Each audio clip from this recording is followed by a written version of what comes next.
Hello. Today I am going to talk about the spanning tree and the port fast and the BPD guard. So what I have done is I've already set a lab where I have 3 switches and a DHCP server and some computers. So what I want you to show is that on a network when we are running a spanning tree, and from the previous labs we know that the spanning tree algorithm or spanning tree protocol, which by default we run is 802.1d. So which we call IEEE, or the Cisco proprietary protocol is PVST, per VLAN spanning tree. So what I want to show you is, because by default, when we are running PVST or we are running 802.1d, whenever you are bringing in a new device, you are connecting with your switches, it takes 30 seconds to learn things. So traditionally, we all know that there are different stages. So when we connect a computer or a device to your access port or any port, so it takes time before system picks up. So this is what we call, if you look into the, I'm going to show you that when I go to my switch 3, which is a root bridge, remember we always have a root bridge. So what I want to show you is, so let me go and run a command show spanning tree.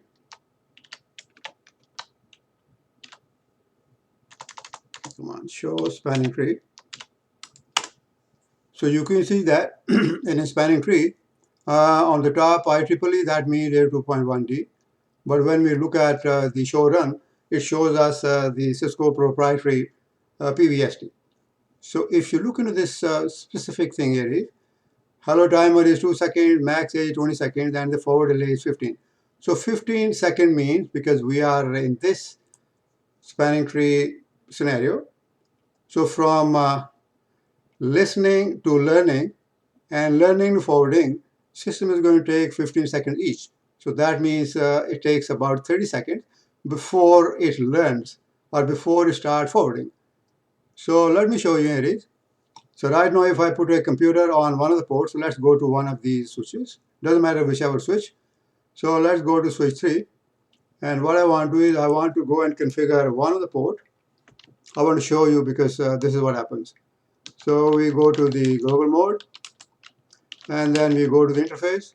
Let's say F06, and I go and say spanning tree, and then if you don't know the command, put a question mark, and system shows you where you want to go. So we want to go into BP port fast, for example, first. So let's say port fast. Or without even doing it, let's do, I think, without doing this part first. So let's go back.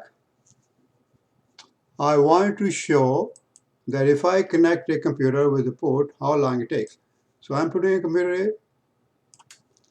I'm taking up a straight through cable, and then fast Ethernet on this, and on this, I'm going to connect, let's say, port number 9 or any port. And now if you go to your switch, and then we type show spanning tree,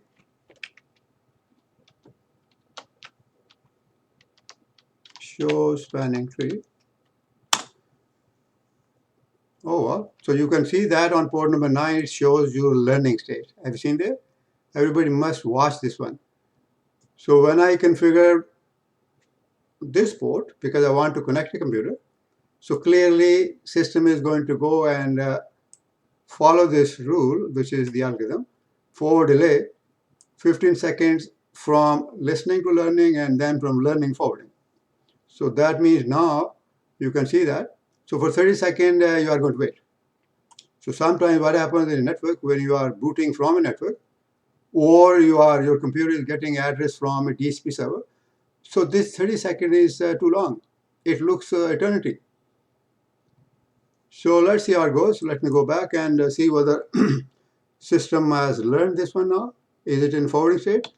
So let me go and run this command. So you can see now F09 is in a designated port, and it's the state is forwarding state.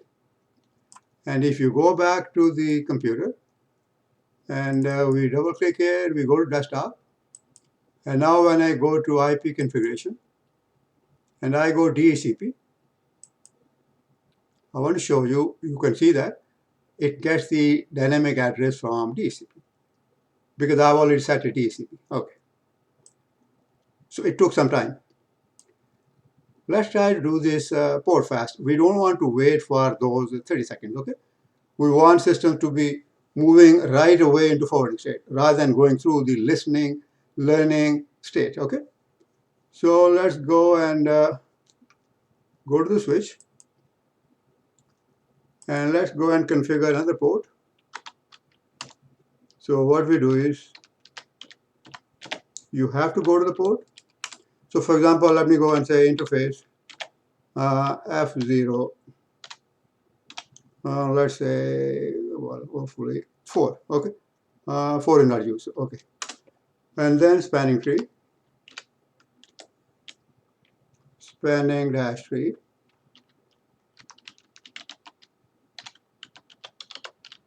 So put a question mark. So we want to put this port in a port fast, okay? So we go say port fast.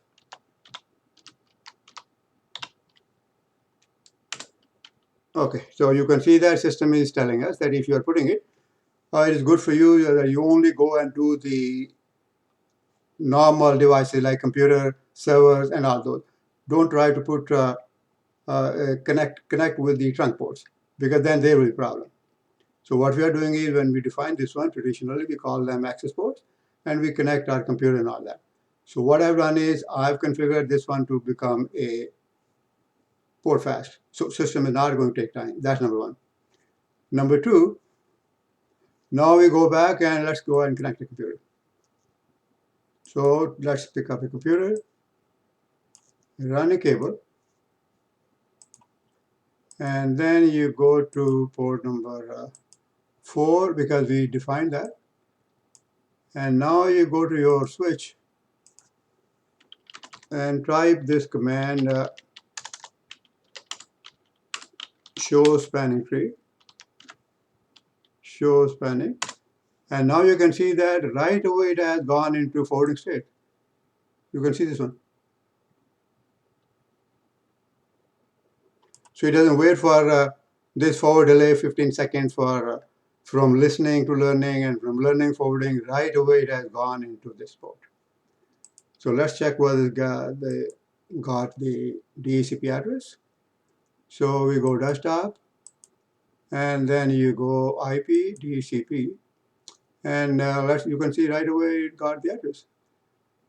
So basically if you want to run this lab by yourself, you put 2 or 3 switches, connect them, make one DHCP server.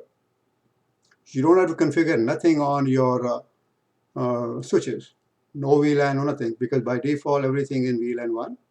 So it's all in the same broadcasting area. So for example, if I just put another computer somewhere, which is not, I'm not doing a BPD, the port fast area. So I can show you that right away when I go, I want to connect with one of the ports on this switch. Let's say this. And you can see that it is red or orange, or sorry, orange or amber. You can see it's learning. And when I go here, I say I want to get the address from a TCP. And you can see it is waiting because by default it is 82.1D. Oh, well, now you can see still I say APIPA like Microsoft. So go back, again DCP.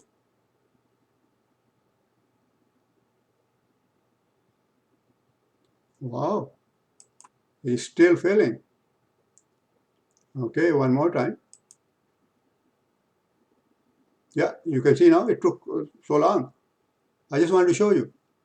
It took so long, and then that means that's why what we do is if we are on a 2.1D or PVST, we define a port as a port fast. So port fast means it doesn't have to go through that delay part, which is 15 to from listening to learning and then 15 seconds from learning forwarding. It will be right away, but make sure when you're doing it, don't put any trunk port there because we don't need any VPDUs there, okay? We don't want any other messages from the switches. This is simply access point. So you can see, can you ping these computers? Sure, because let's see what is the address of this one. So the address of this one is 17, and let's see what is the address of this, which is 15. So let's go and ping it and see whether things are working, or which one of that. So this one, hopefully, yeah, 15. So let's go 17, and you can see ping 10.1.1.1.17. Okay. So we have done, so basically what I showed you today is that if you have a network, whether you use a static address or you are getting address from a TCP, if by default all the switches, Catalyst 2960 are which we are using, they are in a 2.1D or what we call IEEE. Okay. So for example, one more time before we stop this discussion, let's see it. When I say show spanning tree, so look at the first line, IEEE. Okay. That means a 2.1D. But if you go run show run, you want to see what is in my RAM, what is in running. So say show run, that means show running dash config. And then you can see Cisco is using by default spanning tree mode PVST. That means per VLAN spanning tree. Okay. So that was all about today's lecture for the lab. Hopefully you enjoyed it. So keep watching, and until next time.